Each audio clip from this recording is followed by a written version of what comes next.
প্রিয় গাইস, আমরা একটা বাজার থেকে শোল মাছ নিয়ে আসছি, অনেক বড়, প্রায় 7 কেজি ওজন। এখন আমরা এটা কুটবো, আপনারা সবাই দেখবেন। আমাদের মাছটা সাইজ করো, বিশাল বড় একটা শোল মাছ। এটা এখন আমরা কুটবো, দেখেন আপনারা ফলো করেন এবং আমরা কিভাবে মাছটা কুটি আর কি। এখন অনেক বড়, মানে প্রায়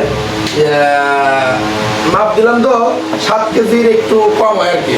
আর এই যে এই মাছটি সহ এখানে আসছিল আমাদের, এখানে আরো মাছ আছে, মাছের প্রোডাক্ট আছে। এখানে ধরেন টাকি মাছ আছে, বড় টাকি মাছ, এই বাইং মাছ আছে, বড় বড় বাইং মাছ, এই বাইং মাছ এই সব সহ প্রায় 8 কেজি মাছ আছে, নিয়ে আসলাম। তারপর আপনার যে কানুস আছে, কানুস একবার টাটকা কানুস, এই দেখেন আরো বিশাল বিশাল বড় বড় বাইং, এই যে দেখেন অনেকগুলো বাইং আছে। এটি আলাদা করতেছি আমি, দেখেন এই বাইং মাছগুলো,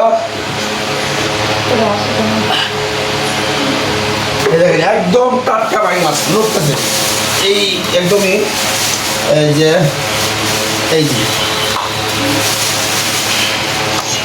বাজার থেকে নিয়ে আসলাম এই মাত্র। জেলেরা মারছে, আমাদের এখানে তো নদী আছে, ওনারা দেখি মারছে, মাইরা নিয়ে গেছে বাজারে। আবার ছোট শোল মাছও আছে অবশ্য, ছোট ছোট শোল, ছোট শোল আছে। আবার এই যে টাকি মাছ, এটা হলো অরিজিনাল টাকি, এটা হলো নদীর অরিজিনাল টাকি মাছ, একদম এর মধ্যে কোনো ভেজাল নাই। আবার আপনি যে নদীর তেলাপিয়া, একদম নদীর তেলাপিয়া মাছ, তোমার